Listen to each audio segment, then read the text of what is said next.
ದಕ್ಷಿಣ ಭಾರತದ ಅತ್ಯಂತ ಮೋಡಿ ಮಾಡುವ ದೇವಾಲಯಗಳ ಕಾಲಾತೀತ ಸೌಂದರ್ಯ ಮತ್ತು ಐತಿಹಾಸಿಕ ವೈಭವವನ್ನು ಹೊಂದಿರುವ ದಕ್ಷಿಣ ಭಾರತದ ಟಾಪ್ 10 ದೇವಾಲಯಗಳ ಬಗ್ಗೆ ಈ ವಿಡಿಯೋದಲ್ಲಿ ನೋಡೋಣ.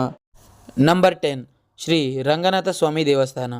ಶ್ರೀ ರಂಗನಾಥ ಸ್ವಾಮಿ ದೇವಾಲಯವು ತಮಿಳುನಾಡಿನ ತಿರುಚನಾಪಳ್ಳಿ ಜಿಲ್ಲೆಯ ಶ್ರೀರಂಗಂ ದ್ವೀಪದಲ್ಲಿರುವ ಭಾರತದ ಅತಿದೊಡ್ಡ ವೈಷ್ಣವ ದೇವಾಲಯವಾಗಿದೆ. ಇದು ವಿಷ್ಣುವಿನ ರಂಗನಾಥ ಸ್ವರೂಪಕ್ಕೆ ಸಮರ್ಪಿತವಾಗಿದ್ದು ಮತ್ತು 108 ವೈಷ್ಣವ ದೇವಸ್ಥಾನಗಳಲ್ಲಿ ಪ್ರಥಮ ಸ್ಥಾನವನ್ನು ಹೊಂದಿದೆ. ದೇವಾಲಯವು ವಿಶ್ವದ ಅತಿದೊಡ್ಡ ಕ್ರಿಯಾಶೀಲ ಹಿಂದೂ ದೇವಾಲಯವಾಗಿದೆ. 21 ರಾಜಗೋಪುರಗಳೊಂದಿಗೆ ಇದರಲ್ಲಿ 236 ಅಡಿ ಎತ್ತರದ ರಾಜಗೋಪುರ ಅತ್ಯಂತ ಭವ್ಯವಾಗಿದೆ. 7 ಆವರಣಗಳನ್ನು ಹೊಂದಿದ್ದು ಇದು ವಿಶಿಷ್ಟ ವಾಸ್ತುಶಿಲ್ಪದ ಮಾದರಿಯಾಗಿದೆ.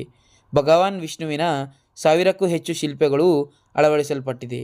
ಈ ದೇವಾಲಯವು ಶ್ರೀ ವೈಷ್ಣವ ಪರಂಪರೆಯ ಗಂಭೀರ ಕೇಂದ್ರವಾಗಿದ್ದು ಭಕ್ತಿ, ಇತಿಹಾಸ ಮತ್ತು ವಾಸ್ತುಶಿಲ್ಪದ ಅದ್ಭುತ ಉದಾಹರಣೆಯಾಗಿದೆ. ನಂಬರ್ 9, ತನುಮಲಿಯನ್ ದೇವಸ್ಥಾನ, ತಮಿಳುನಾಡು. ತನುಮಲಿಯನ್ ದೇವಾಲಯವು ತಮಿಳುನಾಡಿನ ಕನ್ಯಾಕುಮಾರಿ ಜಿಲ್ಲೆಯಲ್ಲಿರುವ ಪ್ರಸಿದ್ಧ ದೇವಾಲಯವಾಗಿದೆ. ಇದು ಬ್ರಹ್ಮ, ವಿಷ್ಣು ಮತ್ತು ಮಹೇಶ್ವರನ ಸಮರ್ಪಿತವಾದ ವಿರಳ ದೇವಾಲಯಗಳಲ್ಲಿ ಒಂದಾಗಿದೆ. ದೇವಾಲಯದ ಅನೇಕ ಶಿಲ್ಪಕಲಾತ್ಮಕ ಸ್ತಂಭಗಳು, ವಿಶೇಷವಾಗಿ ಮ್ಯೂಸಿಕಲ್ ಪಿಲ್ಲರ್ಸ್, ಪ್ರಸಿದ್ಧವಾಗಿವೆ. ಅನೇಕ ಭವ್ಯ ಗೋಪುರಗಳು, ಸುಂದರ ಶಿಲ್ಪಗಳು ಮತ್ತು ವಿಶಿಷ್ಟ ವಾಸ್ತುಶಿಲ್ಪ ಇದನ್ನು ವಿಶಿಷ್ಟ ಮಾಡುತ್ತದೆ. 18 ಅಡಿ ಎತ್ತರದ ಹನುಮಾನ್ ಮೂರ್ತಿ ಇಲ್ಲಿನ ಪ್ರಮುಖ ಆಕರ್ಷಣೆಯಾಗಿದೆ. ಈ ದೇವಾಲಯವು ಹಿಂದೂ ಧರ್ಮದ ತ್ರಿಮೂರ್ತಿಗಳ ಸಮಾನ ಭಕ್ತಿಗೆ ಪ್ರತಿಕೃತಿಯಾಗಿದೆ ಮತ್ತು ಪೌರಾಣಿಕ ಶಿಲ್ಪಕಲಾತ್ಮಕ ಹಾಗೂ ಧಾರ್ಮಿಕ ಪ್ರಾಮುಖ್ಯತೆಯಿಂದ ಹೆಸರುವಾಸಿಯಾಗಿದೆ. ನಂಬರ್ 8, ವಿಠ್ಠಲ ದೇವಸ್ಥಾನ, ಹಂಪಿ. ವಿಠ್ಠಲ ದೇವಾಲಯವು ಕರ್ನಾಟಕದ ಹಂಪಿಯಲ್ಲಿರುವ ಪ್ರಸಿದ್ಧ ವಿಜಯನಗರ ಸಾಮ್ರಾಜ್ಯದ ಅತ್ಯುತ್ತಮ ವಾಸ್ತುಶಿಲ್ಪ ಮಾದರಿಗಳಲ್ಲಿ ಒಂದಾಗಿದೆ. ಈ ದೇವಾಲಯವನ್ನು 15ನೇ ಶತಮಾನದಲ್ಲಿ 2ನೇ ದೇವರಾಯ ಅವರ ಕಾಲದಲ್ಲಿ ಪ್ರಾರಂಭಿಸಲಾಗಿತ್ತು ಮತ್ತು ಕೃಷ್ಣದೇವರಾಯನ ಆಡಳಿತಾವಧಿಯಲ್ಲಿ ಅಭಿವೃದ್ಧಿಪಡಿಸಲಾಯಿತು. ಈ ದೇವಾಲಯವು ವಾಸ್ತುಶಿಲ್ಪದ ಕೌಶಲ್ಯ, ಅದ್ಭುತವಾದ ಶಿಲ್ಪಕಲೆ, ಸಂಗೀತ ನಿರ್ಮಾಣ ಮತ್ತು ಯುನೆಸ್ಕೋ ವಿಶ್ವ ಪರಂಪರೆಯ ಸ್ಥಳ ಭಾಗವಾಗಿದೆ. ಕಲ್ಲಿನ ರಥ ಇಲ್ಲಿಯ ಪ್ರಮುಖ ಆಕರ್ಷಣೆಯಾಗಿದ್ದು ಇದು ವಾಸ್ತುಶಿಲ್ಪದ ಅದ್ಭುತ ಕಲೆ. ಇದನ್ನು ವಿಷ್ಣುವಿನ ಅವತಾರ ವಿಠ್ಠಲನಿಗೆ ಅರ್ಪಿಸಲಾಗಿದೆ. ಈ ದೇವಾಲಯವನ್ನು ಹಂಪಿಯ ಪ್ರಮುಖ ಆಕರ್ಷಣೆಗಳಲ್ಲಿ ಒಂದಾಗಿದ್ದು ಇದನ್ನು ವಿಶ್ವದ ಅದ್ಭುತ ಐತಿಹಾಸಿಕ ತಾಣವೆಂದು ಪರಿಗಣಿಸಲಾಗುತ್ತದೆ. ವಿಠ್ಠಲ ದೇವಾಲಯವು ವಿಜಯನಗರ ಸಾಮ್ರಾಜ್ಯದ ಶಿಲ್ಪಕಲೆ, ಇತಿಹಾಸ ಮತ್ತು ಧಾರ್ಮಿಕ ಭಕ್ತಿಯ ಮಹಾನ್ ಸಂಕೇತವಾಗಿದೆ. ನಂಬರ್ 7, ಬೃಹದೇಶ್ವರ ದೇವಾಲಯ. ಬೃಹದೇಶ್ವರ ದೇವಾಲಯವು ತಮಿಳುನಾಡಿನ ತಂಜಾವೂರು ಪಟ್ಟಣದಲ್ಲಿ ಇರುವ ಪ್ರಖ್ಯಾತ ಶೈವ ದೇವಾಲಯವಾಗಿದೆ. ಇದನ್ನು ಚೋಳರ ರಾಜ 1ನೇ ರಾಜರಾಜ ಚೋಳರ ಅವಧಿಯಲ್ಲಿ ನಿರ್ಮಿಸಲಾಗಿದೆ. ಇದು ಯುನೆಸ್ಕೋ ವಿಶ್ವ ಪರಂಪರೆಯ ಪಟ್ಟಿಗೆ ಸಹ ಸೇರಿದೆ. ಇದು ಗ್ರೇಟ್ ಲಿವಿಂಗ್ ಚೋಳ ಟೆಂಪಲ್ಸ್ಗಳಲ್ಲಿ ಒಂದಾಗಿದ್ದು ಇದರ ರಾಜಗೋಪುರ ಸುಮಾರು 216 ಅಡಿ ಎತ್ತರದಲ್ಲಿದೆ. ಇದು ವಿಶ್ವದ ಅತ್ಯಂತ ಎತ್ತರದ ಗೋಪುರಗಳಲ್ಲಿ ಒಂದಾಗಿದೆ. ಈ ಶಿಖರದ ಮೇಲೆ 80 ಟನ್ ತೂಕದ ಕಲ್ಲು ಅಳವಡಿಸಲಾಗಿದ್ದು ಇದು 6 ಕಿಲೋಮೀಟರ್ ದೂರದ ತಟೆಯ ಮೇಲೆ ತಂದು ಪ್ರತಿಷ್ಠಾಪಿಸಲಾಯಿತು. ಈ ದೇವಾಲಯವು ದಕ್ಷಿಣ ಭಾರತೀಯ ವಾಸ್ತುಶಿಲ್ಪ ಮತ್ತು ಶಿಲ್ಪಕಲೆಯ ಮಹೋನ್ನತ ಪ್ರತಿಕೃತಿಯಾಗಿದೆ ಮತ್ತು ದಕ್ಷಿಣ ಭಾರತದ ಐತಿಹಾಸಿಕ ಗೌರವವನ್ನು ತೋರಿಸುತ್ತದೆ. ನಂಬರ್ 6, ಐರಾವತೇಶ್ವರ ದೇವಾಲಯ.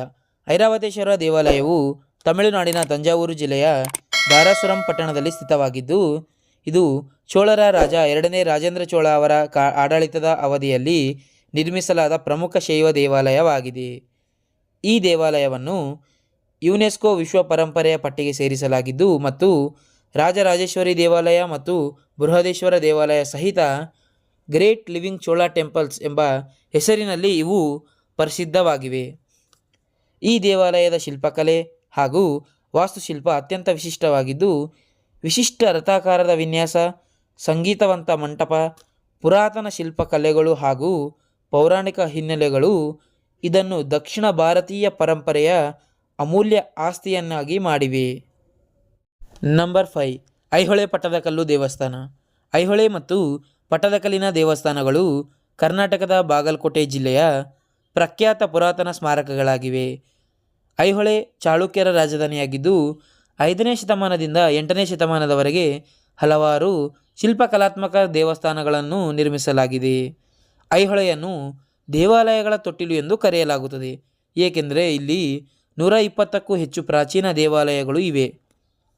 ಪಟ್ಟದಕಲ್ಲು ಯುನೆಸ್ಕೋ ವಿಶ್ವ ಪರಂಪರೆಯ ಸ್ಥಳವಾಗಿದ್ದು ಇಲ್ಲಿ ದೇವಾಲಯಗಳು ನಾಗರ ಮತ್ತು ದ್ರಾವಿಡ ಶೈಲಿಯ ಸಂಯೋಜನೆಯೊಂದಿಗೆ ನಿರ್ಮಿತಗೊಂಡಿವೆ. ವಿರೂಪಾಕ್ಷ ದೇವಾಲಯ, ಕಾಶಿ ವಿಶ್ವನಾಥ ದೇವಾಲಯ, ಪಾಪನಾಶ ದೇವಾಲಯ ಮತ್ತು ಸಂಗಮೇಶ್ವರ ದೇವಾಲಯಗಳು ಇಲ್ಲಿನ ಪ್ರಮುಖ ಆಕರ್ಷಣೆಗಳಾಗಿವೆ. ಈ ದೇವಸ್ಥಾನಗಳು ದಕ್ಷಿಣ ಭಾರತೀಯ ಶಿಲ್ಪಕಲೆಯ ಮಹತ್ತರ ಉದಾಹರಣೆಗಳಾಗಿದ್ದು ಕರ್ನಾಟಕದ ಐತಿಹಾಸಿಕ ಹಾಗೂ ಸಾಂಸ್ಕೃತಿಕ ವೈಭವವನ್ನು ಪ್ರತಿಬಿಂಬಿಸುತ್ತವೆ. ನಂಬರ್ 4, ರಾಮನಾಥ ಸ್ವಾಮಿ ದೇವಸ್ಥಾನ. ಈ ದೇವಸ್ಥಾನವು ತಮಿಳುನಾಡಿನ ರಾಮೇಶ್ವರಂನಲ್ಲಿರುವ ಪ್ರಸಿದ್ಧ ಹಿಂದೂ ದೇವಾಲಯವಾಗಿದೆ. 12ನೇ ಶತಮಾನದಲ್ಲಿ ಇದರ ನಿರ್ಮಾಣವಾಗಿದ್ದು ಇದು ಭಾರತದಲ್ಲಿರುವ 12 ಜ್ಯೋತಿರ್ಲಿಂಗಗಳ ಪೈಕಿ ಒಂದಾಗಿದೆ. ಈ ದೇವಾಲಯವನ್ನು ರಾಮನು ತನ್ನ ಪತ್ನಿ ಸೀತೆಯನ್ನು ಪಡೆಯಲು ಲಂಕೆಯ ರಾವಣನನ್ನು ಸೋಲಿಸಿದ ನಂತರ ಶಿವನ ಆರಾಧನೆಗಾಗಿ ಸ್ಥಾಪಿಸಿದನೆಂದು ಇತಿಹಾಸ ಹೇಳುತ್ತದೆ. ಇಲ್ಲಿ 1212 ಸ್ತಂಭಗಳನ್ನು ಹೊಂದಿರುವ ಪ್ರತ್ಯೇಕವಾದ ಹಾಲ್ ಇದೆ.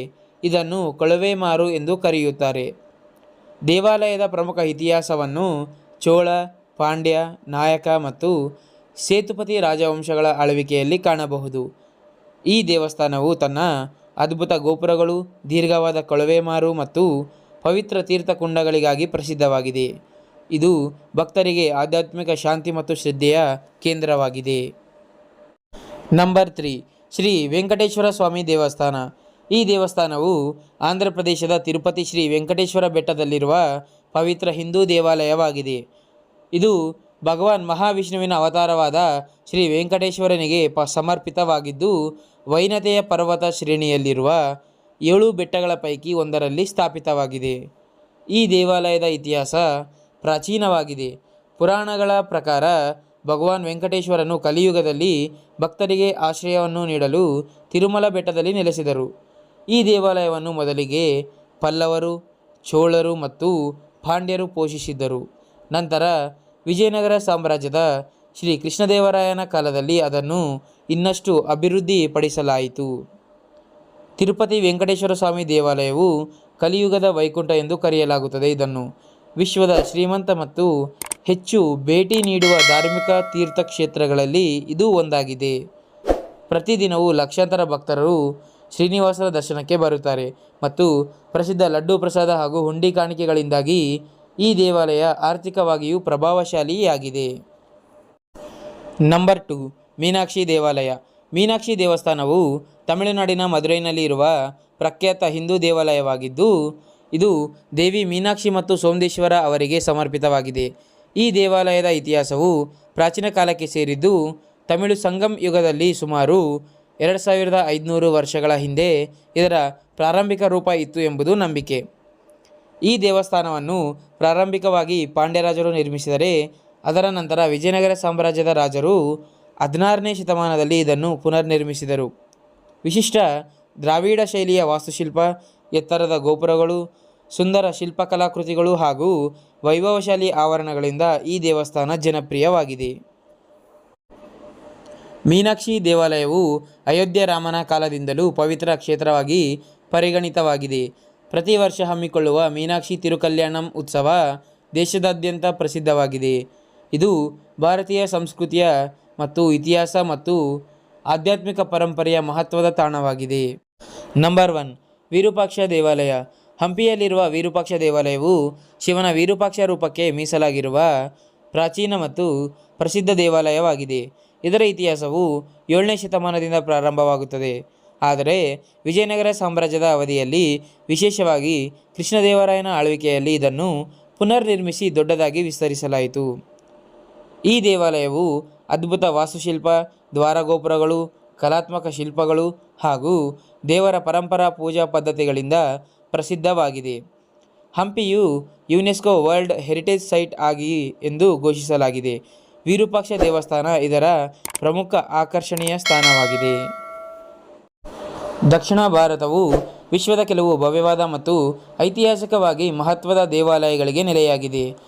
ತಮ್ಮ ಉಸಿರುಗಟ್ಟುವ ವಾಸ್ತುಶಿಲ್ಪ, ಸಂಕೀರ್ಣವಾದ ಕೆತ್ತನೆಗಳು ಮತ್ತು ಆಳವಾದ ಆಧ್ಯಾತ್ಮಿಕ ಪ್ರಾಮುಖ್ಯತೆಗೆ ಹೆಸರುವಾಸಿಯಾದ ಈ ದೇವಾಲಯಗಳು ಈ ಪ್ರದೇಶದ ಶ್ರೀಮಂತ ಸಾಂಸ್ಕೃತಿಕ ಮತ್ತು ಧಾರ್ಮಿಕ ಪರಂಪರೆಗೆ ಸಾಕ್ಷಿಯಾಗಿವೆ.